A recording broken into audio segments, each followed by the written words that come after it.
Hello there. Welcome to Now Tell Us. At Now Tell Us, we have conversations, we hear stories from our guests.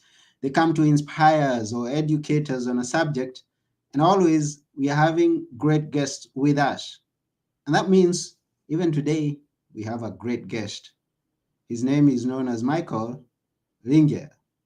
But I'm going to meet him soon, and we are going to meet him with you. But before we go there, let me remind you that if you need to watch our past episodes, you can always get them at Podmatch. Hey, and guess what? We are number 3 on the leaderboard. Oh, it's the other side.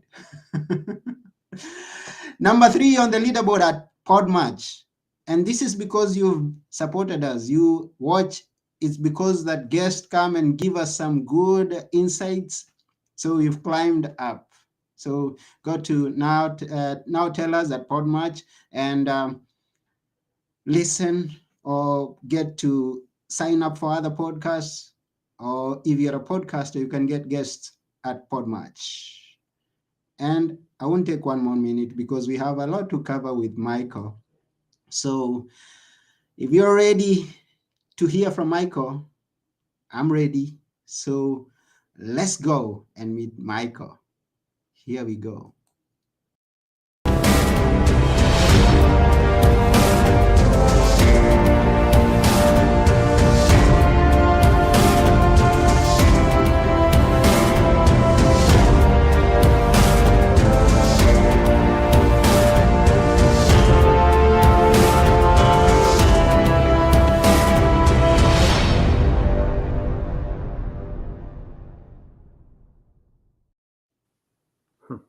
Hello, Michael.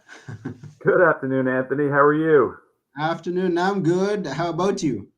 Good, thank you. It's a cold, wet, rainy day at the Jersey Shore, Uh huh. and so it's nice to be inside talking to you today. Oh, wonderful. Thank you for coming to my show. Well, thanks for having me. Looking forward to our conversation.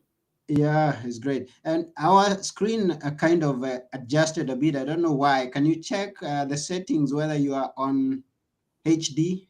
Yeah, settings down. There's a settings wheel down there.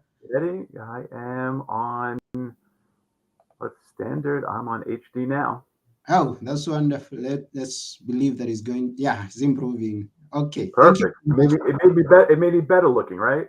Yeah, it's better now. It's better looking. You're looking good. Thanks. So are you. Yes. Is when things don't go right, we correct them, and Sure. when we have a business, we work up a business, we build it. But then it's interesting that I have you on my show when you are talking about getting out of the show, or in other words, getting out of your business, how to Yeah. exit your business. Isn't this interesting? I think it's fascinating. I think it's Yeah. fascinating.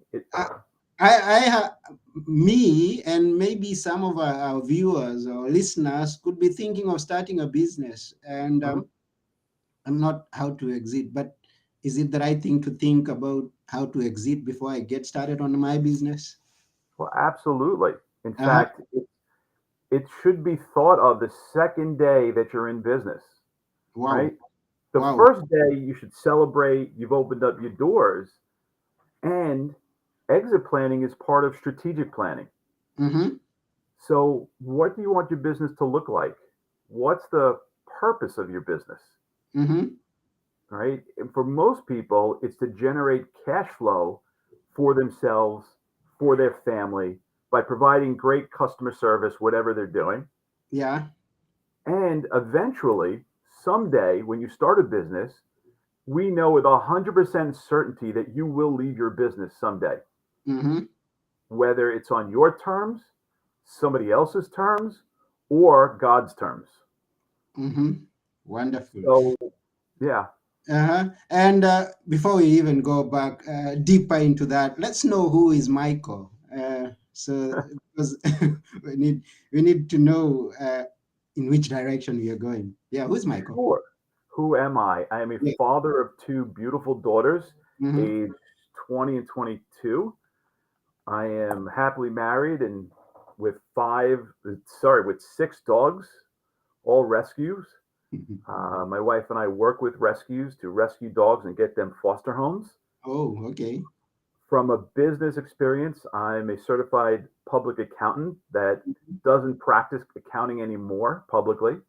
Mm, I, as they say, I did my time, went back and got my MBA from NYU, and ever since have been working with entrepreneurs and business owners, helping and supporting them deal with a lot of the different issues and challenges that they face in running and operating a business. hmm. And then you have a passion in talking about exiting a business. Why is that? Because it's the realization of your life's work, Okay. right? So think about it. Most people go into a business, as I mentioned before, not just to generate cash flow for them and their family, but also to build something of equity, potentially be able to leave a legacy for their family, Mm-hmm. whether or not they have employees, providing for their employees cash flow for their families, Mm-hmm. and eventually, someday, being able to realize their life work, which is the value of their company. Mm-hmm. So it's really, really important to decide what type of company you have, what type of company you want to build. Are you building a lifestyle kind of company where you just are out as a sole proprietor, whether it might be a lawyer, a doctor, it could be a CPA, somebody who's providing value to people, but it's all based on what you produce, Mm-hmm. right? Then we need to think about, what does retirement look like for you? How much money are you pulling off your balance sheet to your Mm-hmm. personal balance sheet to save? Mm-hmm. Right? And what does exiting look like for you? Are you building any equity or not? Some Mm-hmm. decide that they want to build a business and they need to hire employees. They need to bring on partners. They want to grow a larger company. Mm. Someday you're going to exit your business and you need to start thinking about it yesterday. And how do we go about that? Well, I don't know if you've read the book by Stephen Covey, The 7 Habits of Highly Effective People. Yeah, I've read it. He, he says, start with the end in mind. Okay.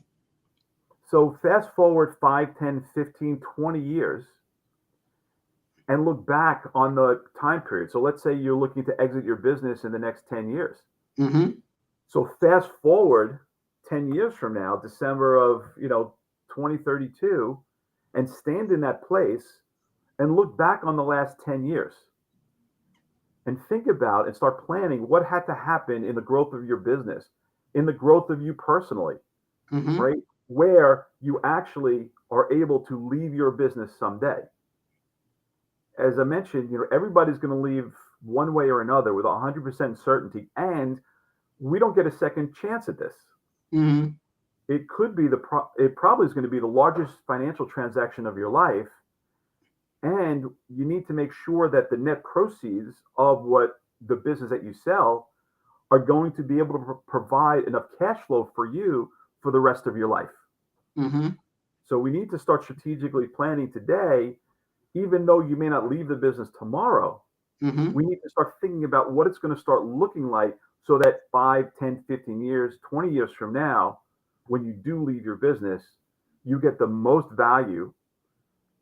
You really have been able to realize the optimize your life's work. Mm. Okay. And then you talk something to do with gap. What is gap? So it's a great question. So one of the things that we do when we do financial and exit planning is, Okay. the first thing we start with a personal balance sheet.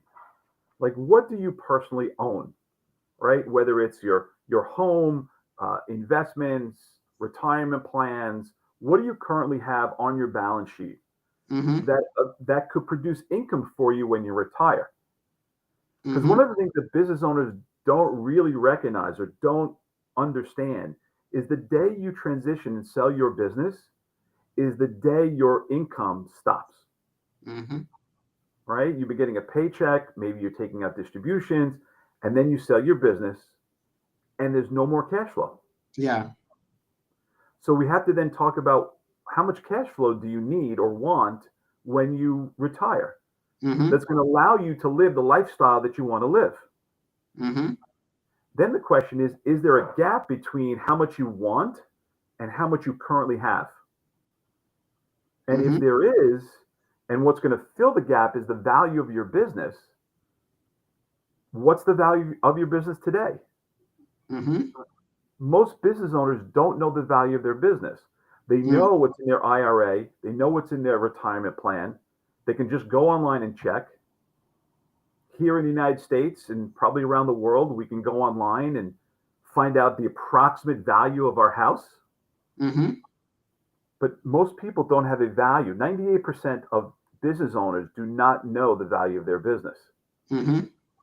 So what we do with our clients is we get them the value of their business today, and we do it without interruption of their business. It's not expensive. It's using big data that's already out in the market Mm-hmm. to be able to say, here's what your business is worth today.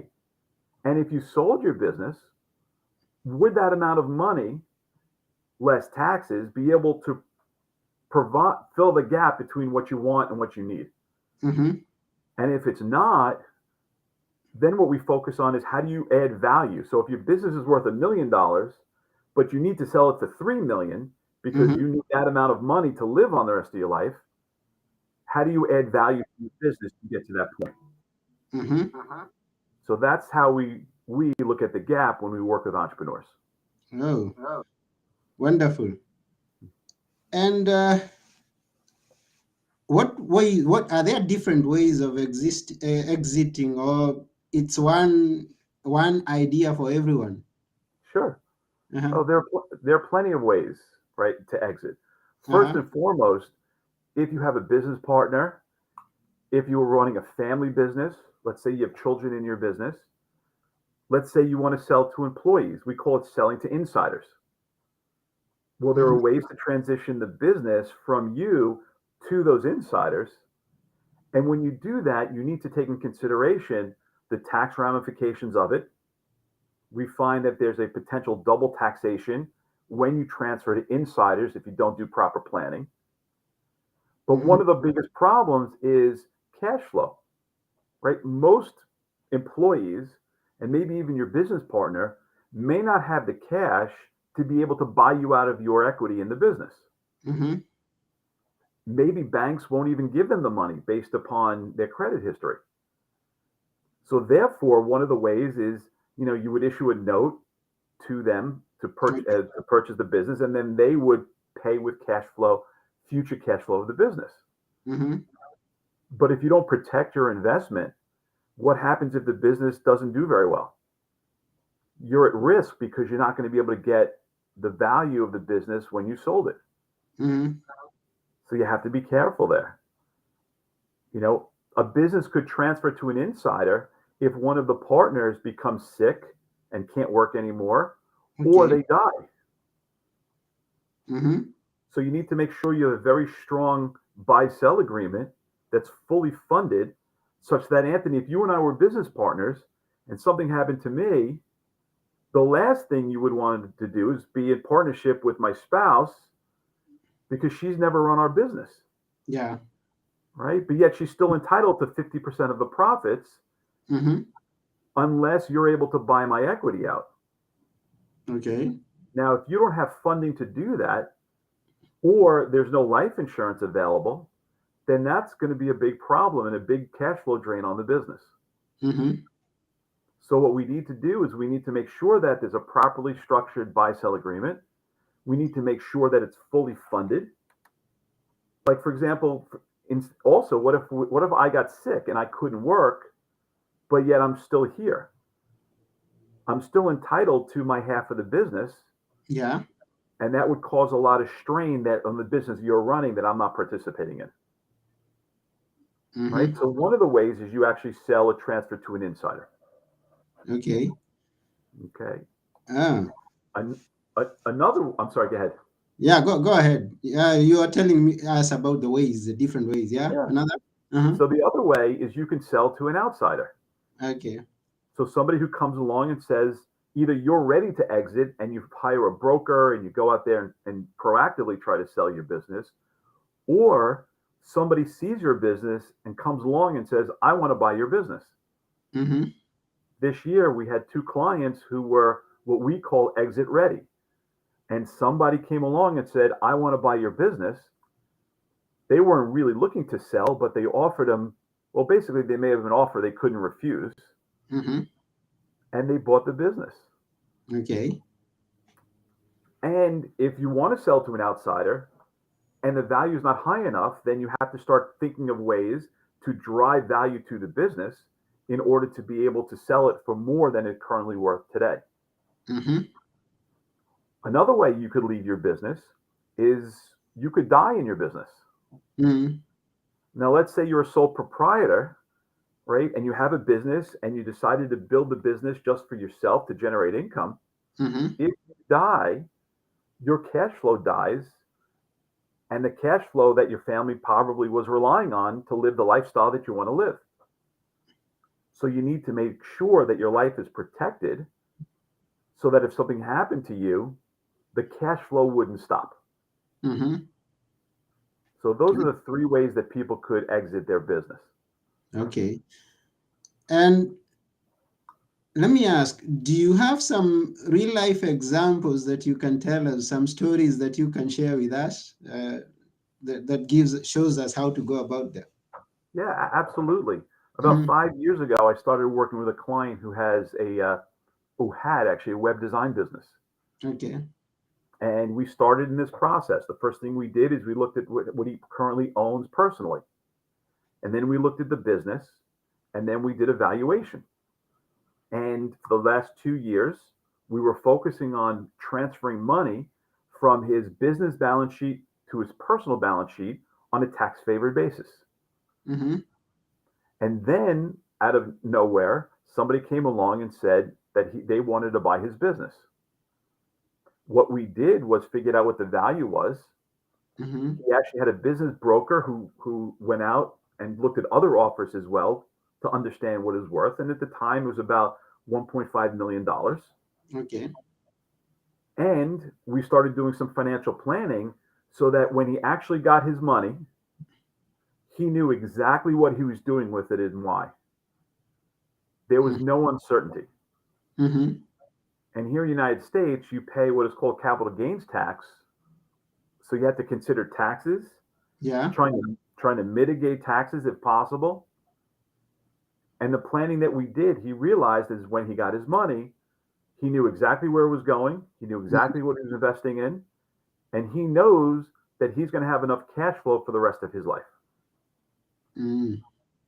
Have Mm-hmm. another client, right, who unfortunately passed away early Mm-hmm.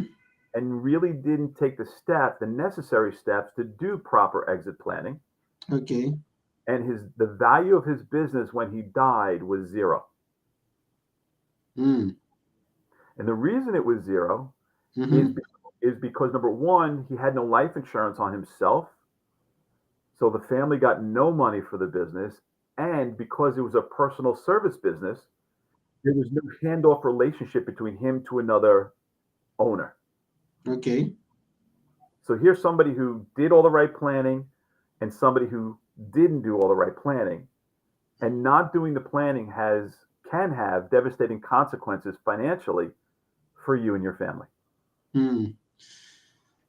Wow. Now, as you help the businesses and they are growing, do you always introduce this topic at the beginning? Always. Yeah. Always. It's a conversation that people don't know that they need to have. Yeah. What we really focus on, if you take a look at the whole world of knowledge, right? Mm-hmm. It's a little sliver of the things that we know, Yeah. right? I know how to drive a car, Mm-hmm. right? Then there's a sliver of things that we don't know. We don't know. I know how to drive a car, but I don't know how it works. Yeah. A little bit. I Mm-hmm. change the oil, I rotate the tires, but I really don't know how it works. Mm-hmm. I could learn, but I don't want to learn. I just want to drive my car. Mm-hmm. And then there's the big universe of the things we don't know, Mm-hmm. And that's what we try to teach people, right? They don't know that they need to start thinking about the end of their business, not just the beginning. They don't know that they need to do cash flow planning throughout the entire process. They don't know that they need to protect their business. God forbid something happens to them or their employees or anybody else in the business. So we Mm-hmm. coach, we teach, and we educate people. And then what we do is we really focus on helping them discover for themselves their true purpose for money. Mm-hmm. And we inspire and coach and we educate them on the truths of investing. And then we design a plan accordingly. So yes, with every business owner, it's the number one thing that we talk about. Wow. Because there are many people who, I mean, just as you are saying, I wouldn't have thought that I'm starting a business. And I know it's rare for people to think that. So having you as the advisor is a good thing. It's a good thing so that they put it in mind that one day it's going to be over. The business is going to close down. They're going to leave. They're going to sell it, or something is going to happen somewhere. Yeah. Or it's going to live on beyond you and you have the management team in place, Mm-hmm. right? You're leaving a legacy. Mm-hmm. You know, I've seen a business that in the financial services business where they've set it up properly, where the senior management is leaving, they're about to retire, and the Mm-hmm. middle management is coming up to take over the business. I mean, Mm-hmm. it worked, and he's leaving a legacy of, that has an influence on hundreds, if not thousands, of people. Yeah. So it depends on the type of business you're building. It depends on your entrepreneurial path. But we do know with 100% certainty you will leave your business someday. Mm. So start thinking about it now. Wow. This goes out to everyone who's listening out there, and you're thinking of starting a business, or maybe you are already in a business. Mhm. The reason that we bring this conversation is to remind you that one day is going to be over, and it's important that you keep it in mind. And then you talk about protecting my business. Are Yeah. there ways that you suggest? I mean, what ways? I guess you're talking about insurance here, or maybe something more. Well, insurance is just the financial tool that allows us to accomplish what we want to accomplish, Okay. right? So that's all it is. Mm-hmm. So if our goal is to protect our income and to protect our income is to protect the business, then yes, life insurance is one of the tools. Disability insurance is one of the tools. Mm-hmm. For example, I was working with a law firm in the United States, Okay. three partners, and at the time everything was going great until it wasn't. Mm-hmm. And the partners did not have a buy-sell agreement. They didn't have an agreement among themselves of what would happen if one of the partners wants to leave, Mm-hmm. or one of the partners passed away or got sick. Mm-hmm. They happened to be working on it at the time, but they actually never signed the document. Mm-hmm. Well, during that process, one of the attorneys passed away. Now, thank goodness there was some life insurance on Mm-hmm. his life that went to the company, and then the company used that money to give to his spouse to buy his shares of the company back for the other two. Mm-hmm. If there wasn't, then that spouse was going to sue them for the value of what she thought the company was worth, even though she wasn't participating in the law firm. Mm-hmm. So you're correct. We use insurance as the financial tool Yeah. to be able to protect the business, Ah, okay. and that's how we use it. Are there many times that you're called during a crisis that like that one? Like Oh, sure. because many people don't plan. So how many is it on the upper scale that you're often called to when there's a crisis to help the people maneuver? That's a great question. My clients are coached and trained, and we've done the work. So when there Mm-hmm. is a crisis, we have those mechanisms already in place, right? To be able to, okay, if this happens, here's what's going to happen. Mm-hmm. Most people I meet in the beginning don't have any of that in place. Okay. So we have to, number one, educate them on what's possible, Mm-hmm. what could happen, and then and then here are the different strategies and philosophies in order to mitigate that. Like Mm-hmm. for example, you don't need to go out and buy life insurance. You don't need to go buy disability insurance. Mm-hmm. And if you don't, here's the possibility of what could happen. So what we do is we come up, we do the planning, and then we give our clients choices. Mm-hmm. But as long as they understand the consequences of their choices, then we're okay. But most of the time, people don't come to us in a crisis. They come to us, they learn that they need to get this done, and they realize that they really need to execute it. Mm. Oh, wonderful. Now, Yeah, we are listening to this podcast internationally, and I know that you've been working locally mostly. sure. Uh, but I guess the information that we are sharing here is universal. Yes. Um, do you work with clients from abroad, or you're just working with ones locally? I work with mostly clients in the United States Okay, just because that's where I'm licensed to do business. okay. But you're correct. The education, the topic of today is universal, Mm-hmm. right? It doesn't matter where you own a business or, or what country you're in. Eventually, you're going to leave your business. Mm-hmm. The other way, which I didn't even talk about, is you could just close the door and walk away, Okay. right? And So from if every, if people do that, if yeah. you've amassed enough money to be able to live the lifestyle that you want to live when you retire, you can just close the door and walk away if you choose to. Mm-hmm. But you have to be able to move enough money and save enough money in order to do that. Yeah. So the principles are universal. Just personally, I work here in the United States. Mm. Good to know. Now, tell us a few things, or one thing, or a few things that are the most important in this planning, because we are almost coming to the end of this episode. Sure. No, I appreciate it. So one of the phrases I live by is something is worth what it can do for you, not the price you pay. Mm-hmm. Right. So therefore, if we talked about strategy, right? Yeah. If the strategy could cost money and it could be expensive, but what are the alternatives? Mm-hmm. So you need to really take a look and weigh it out and make sure that you're actually implementing something that's going to have value for you. The other thing is that most business owners think their business is worth more than it actually is. Mm-hmm. Right? It's Yeah. it's your baby. You started it from scratch.